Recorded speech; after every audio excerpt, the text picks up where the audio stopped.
Thank you, Catherine and band. What if God was one of us? What an interesting idea. Never heard that one before. Many years ago, there were people, the Hebrew people that lived in slavery in Egypt.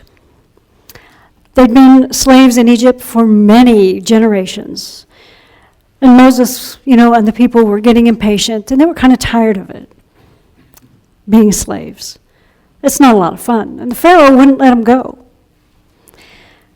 And so one day, the Lord was talking to Moses, and the Lord said, I'll tell you what. I'm paraphrasing. Okay? He said, I'll tell you what. This is what I want you to do. Every family, every Hebrew family, every Jewish family, you get a lamb, either a lamb of a goat or a lamb of a sheep. And you are going to sacrifice that lamb. If a family can't afford a lamb, then two families can get together and share the lamb. But you sacrifice the lamb.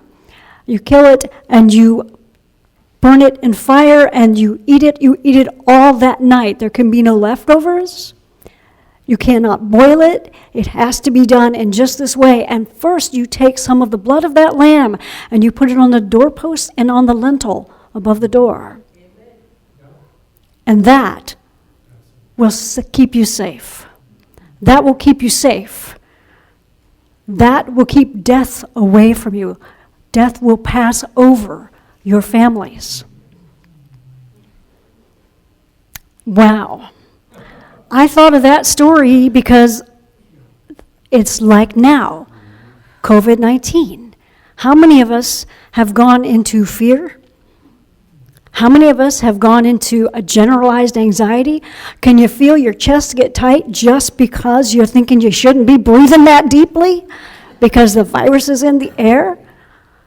How many of us feel afraid, vulnerable, alone? I'm telling you, the people that aren't here today, and there are a lot of them, they're feeling that. And so they're taking care of themselves, and that's okay. I've watched my feelings in this last week, and they've come, and then I've pulled myself back from the brink, and I've come, and I've been very aware, because that's what we as Unity Truth students do. We watch our thoughts, and we see how we're feeling, and we check our thoughts. And I ask myself then, what's really going on here? Because this isn't just a Cindy experience, okay? This is a global experience. What's going on here? Even though through social media and technology, we have had an increasing capacity for oneness and for connectivity all around the world, that technology has not always been used for good, for love. It has been used to divide us. It has been used to separate us. It has been used to make us angry with each other. It's been used in a lot of ways that have actually caused us to be more separated than we were before that technology came along. Because now we can hate people all over the world. We can just look at their faces on Facebook and hate them all over the world. For we couldn't do that. This pandemic that we have going on is by definition a global manifestation of the race consciousness, the human mass consciousness. Instead of moving into oneness, this pandemic is causing us to sit further apart. We can't get close to each other. It's just an outpicturing of what's going on in humankind's consciousness. The separation is manifesting in this way. What's going on here? Instead of bringing us together in our humanness, it's causing us to come apart. And yet, how long can that last? How long can that last? We're evolving towards Christ consciousness no matter what. We just didn't know that it would be a virus that would be the thing that would motivate us into this evolution. It's giving us a jump start that we weren't prepared for and didn't expect. But if you don't do it when you get the tap on the shoulder, then sooner or later you get the shove in the back, and that's what this kind of feels like. This is you will learn to love each other. You will learn to love. You will. Sometimes Spirit just says, I can't take you this way, we'll go that way. What's happening? We're living in a monumental time. It's like I felt like I was standing on the beach and the tide was coming in and the sand was disappearing out from underneath my feet, and I said, how do I get a foothold in this new world? Where do I go from here? There's no doubt in my mind anymore. This is a paradigm shift. This is something that has not happened. 100 years ago, something like this happened in 2008, or not 2018, 1918, and it changed the world then. I did some research and reading. Every time there's been something like this, it has brought forth a monumental shift in humankind. And so we're here. Gosh, oh golly, did you know you were signing up for this? I did not, but here we are, and we have everything that we need to move through this. We really do. We have that power. We have the knowledge. We are the light workers. Wow.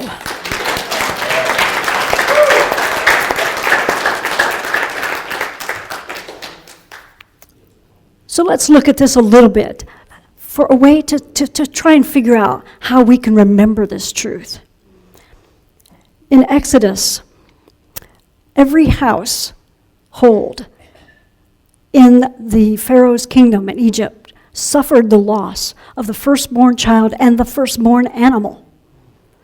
Death moved through them, and yet none of the Hebrew people were touched. None of them were touched by that death. And that was a fascinating story. And I think it holds some value for us now. I want to point out something else that's interesting. Christianity, which we're all familiar with, was born out of Judaism. And so that idea of sacrificing a lamb was co-opted kind of as a bridge by the early Christians in order to make Jesus and Christianity acceptable, because a new religion wasn't accepted. It had to be an old religion with a lot of validity, or people wouldn't listen to it. And so they said, well, let's talk about Jesus as the sacrificial lamb.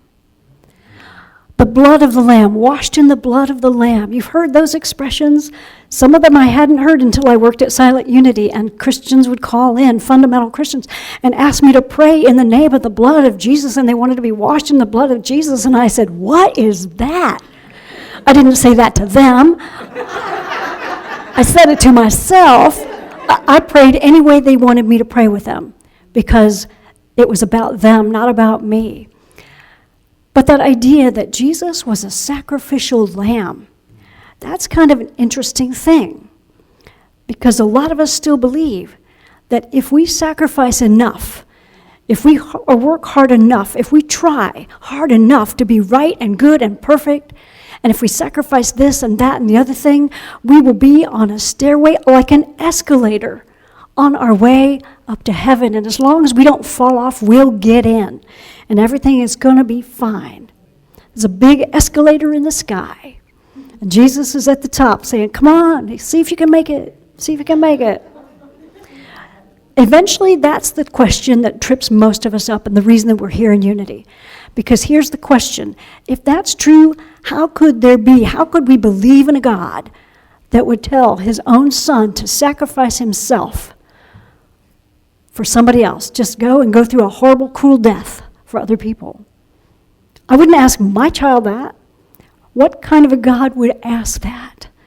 And so most of us said, that question and other questions like that, we just can't believe that stuff anymore. The churches are emptying now because of that kind of teaching. People just can't quite buy it anymore. It doesn't get past our BS meter. It just doesn't. Do you have one? I've got one. If we just believe in the big escalator on the sky, we'll get there. But actually, the word sacrifice comes from the Latin word sacrificium. Sacr means holy. Facere means to make. To make holy. The Lord was asking the ancient Hebrew households to make holy their homes, to make holy their families, to make holy their food, to make holy their lives, to know holiness. That's a big difference, isn't it? Now we're beginning to understand that all of the stories in the first 5 books of the Old Testament were meant to be taken as metaphor. They were never to be interpreted literally. We don't know if that happened or if it didn't, but the story is still true. The story is still true. We know because it's true for us now. All of these years later, we're being called to make our lives holy. That has not changed. So we want to look at the story in another way. We want to look at it metaphysically, which means to look at the larger meaning that's bigger than that, because when we look at the larger meaning, it has use for us today. Charles Fillmore, the co-founder of Unity, interprets Passover as this. He says, Passover is outwardly a Jewish feast. Symbolically, it's a mental attitude in which we are bridging over from an old state of consciousness and entering a new. In taking on the Christ consciousness, men pass over from the mortal to the spiritual consciousness. And I think that's what we're doing. This is a Passover experience. We got this virus that's out there, and we're being called into it. And so what are we going to do? Instead of trying to keep going up that escalator to heaven by being good, we're being invited to change our consciousness and make a home for the loving universal Christ presence within us right here in the messiness of human life, in the pain of human life, in the fear of human life. Can we bring that Christ consciousness down the escalator instead of trying to push ourselves up it? Because that's a long, hard journey, and I don't know who makes it. Richard Rohr, the author of The Universal Christ, writes, God hides in the depths and is not seen as long as we stay on the surface of anything. COVID-19 is not allowing us to stay on the surface of anything. It's taking us into the depths. We're being called into the depths of human experience, all of the messiness that that's going to entail. We get to go into the depths of our faith. We get to go into the depths of our new thought principles. We get to go into the depths of living them in every moment. It's not a time for the faint of heart. It's a time for us to go within to the depths of ourselves, our sacred selves. The Lord sent death, and death was devastating to the Egyptians, but it was deliverance for the Hebrew people, absolute deliverance for them. Because of their faith in the one God, because they were willing to make holy their lives, to do as God asked. Pharaoh, when people started dying all over the place, and he knew what Moses had done, he called Moses right away, and he said, get your people out of here. Get them out of here. Take all of your goods, take all of the stuff you've accumulated, take it all. Go. He said, rise up, go away from my people, both you and your Israelites. Go and worship the Lord as you said. Take your flocks and your herds as you said, and be gone. And bring a blessing on me too. You see, Pharaoh knew then that God was so powerful, and he believed so firmly in their God that he said, bring a blessing on me too. Wow. And this is what it takes to get our attention sometimes. And this is what it takes. And yet this was deliverance for the Hebrew people. They packed up and they left. They were free for the first time in 400 years. They were free. Do we know the power of that which we call God? Do we know that power? Are we willing to make holy our lives? We may not know what the outcome of COVID-19 is going to be for each of us as individuals, because we don't know what our soul's purpose is.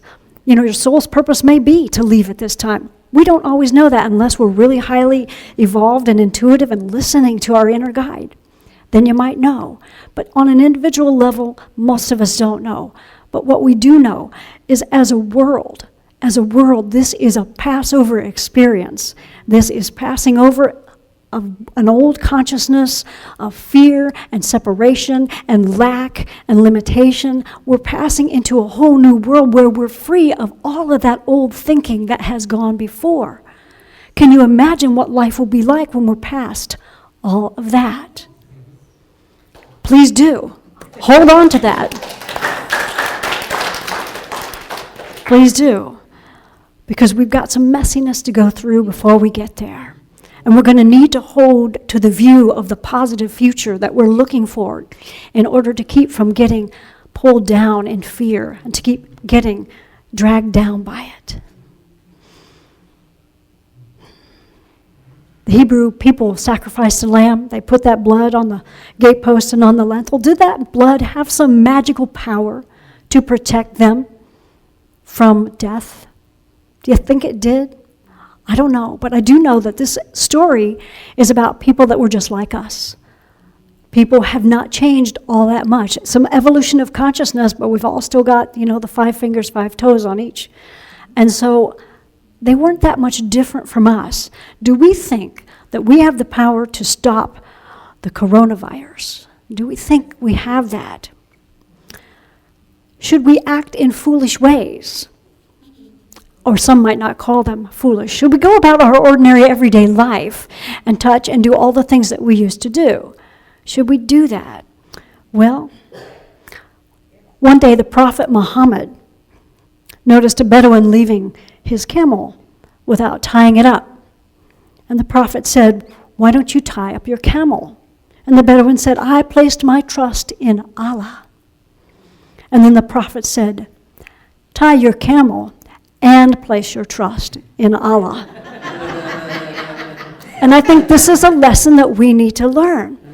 We need to use all of the resources that are available to us. We need to follow the guidance of those who have studied, the epidemiologists and those who have studied diseases and transmission and all that stuff. We need to use common sense, and we need to trust in God. We need to have that deep faith in God for the outcome.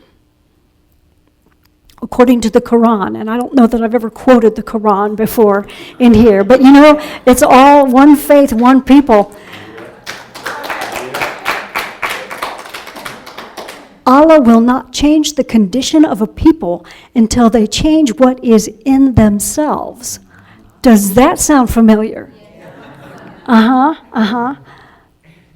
up your camel, trust God, and make holy your thinking. Change that in yourself. We get to change that in ourselves.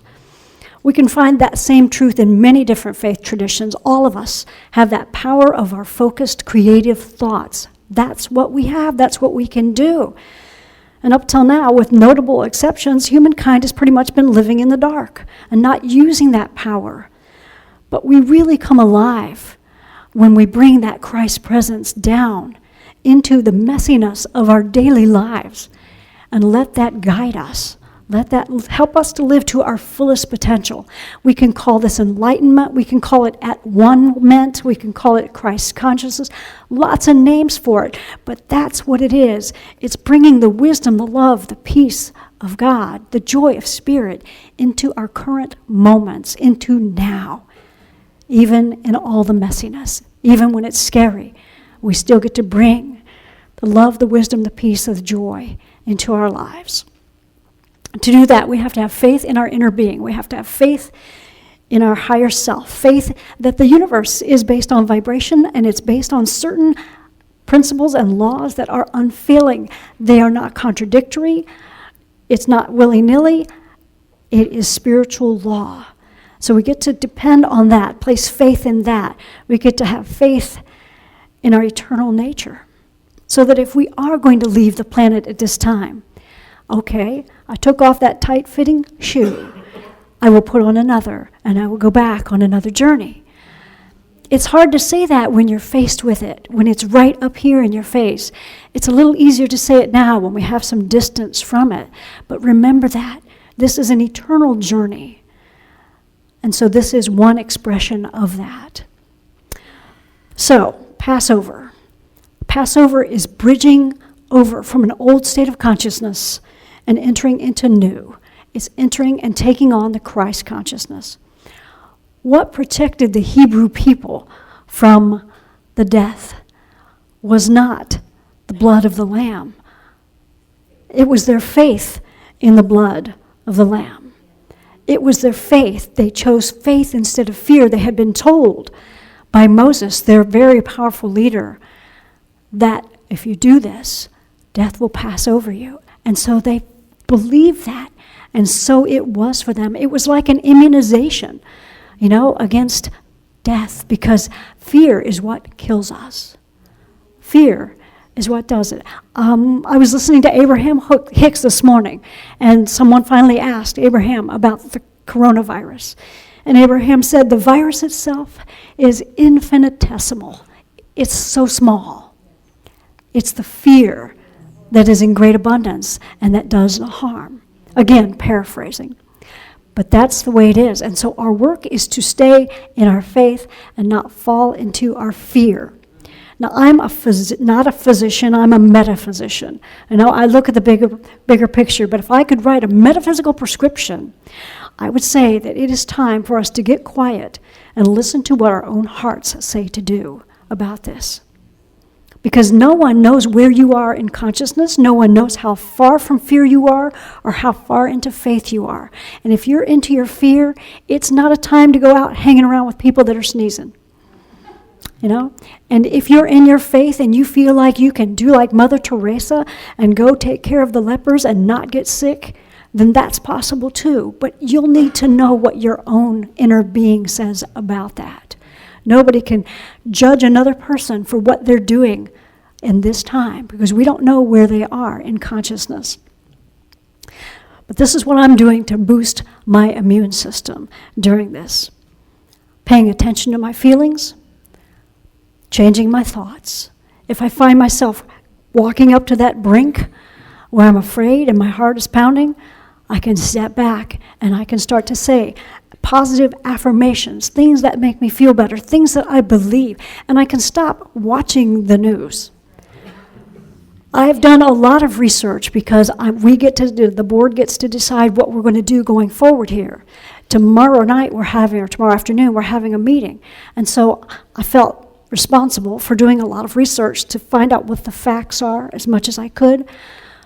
But folks, once we've made a decision, I'm turning that puppy off because I don't need that. You dive in when you can, you get back out when you can't take it anymore. So give yourself permission to leave that stuff alone. There's a lot of fear going on out there. I would pay attention to how I feel. I think that's the most important thing. And choose thoughts that make you feel better. Now, somebody the other day, I'm not going to point any fingers, but somebody the other day said to me that they had heard that a good idea might be to stay hydrated. Because chances are, not chances are, science shows that when you're more hydrated, you're less vulnerable to viruses and disease. And I thought, well, that's not a bad idea to stay hydrated. But what if we stayed hydrated in our consciousness? What if we hydrated our consciousness? So instead of taking a sip of water, every few minutes take a sip of water, every few minutes say an affirmation. Every few minutes condition your mind so that you are strong. And what are those affirmations? Well, you know what some of those affirmations are. It depends on where you are. If you're really in fear, you could say, this too shall pass. This too shall pass. Because we know it's a truth. It's a spiritual truth that's always true. This too shall pass. If you're feeling a little bit better than that, you can say, I am safe, I am safe, I am safe. Just feel the truth of that. You are safe. Or we could say something fancier, like God is eternal, unchanging, good, and I have access to all that God is and God has. That's an eternal truth. Find one that works for you. Find one that you go, You could get really creative, create packs of cards. You could create PowerPoint slideshows to look at on your computer. Get creative, but take in positive affirmations that bless you and that strengthen you. This week, I'm going to invite you to step into what you have been called to do. You've been called to it. We all have been, or we wouldn't be here now. Be the powerful, conscious co-creator of your life. That power of God is within you. You have all that you need to move through this with success, with power, with a greater opening to the spiritual truth that you are. Imagine the difference and stay focused on that. Have faith in God, breathe. Be kind to others. This is a time when we're going to be cut off from each other physically. We can pick up the phone. Remember that thing, that phone? We can pick up the phone. We can call each other. If you feel people aren't connected, call them. I don't know about sending cards because they say, it could be on there. Just do what feels right to you. If somebody doesn't know how to use Facebook, show them how to use Facebook or the computer or get on the internet. We want to stay connected as much as we can. The Board of Trustees will meet tomorrow and we'll discuss about whether to keep the church open. I'm in contact with a lot of my colleagues in the field.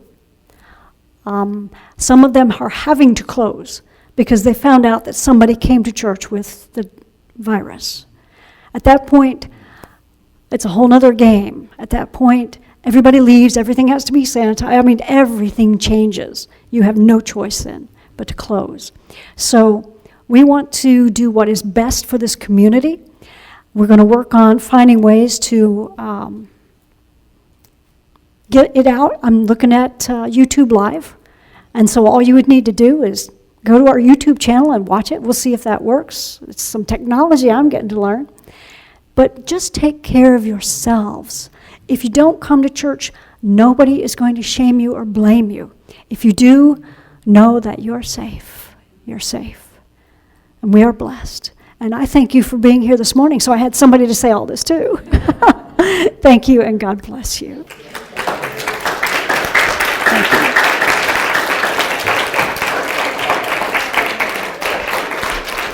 Thank you, thank you.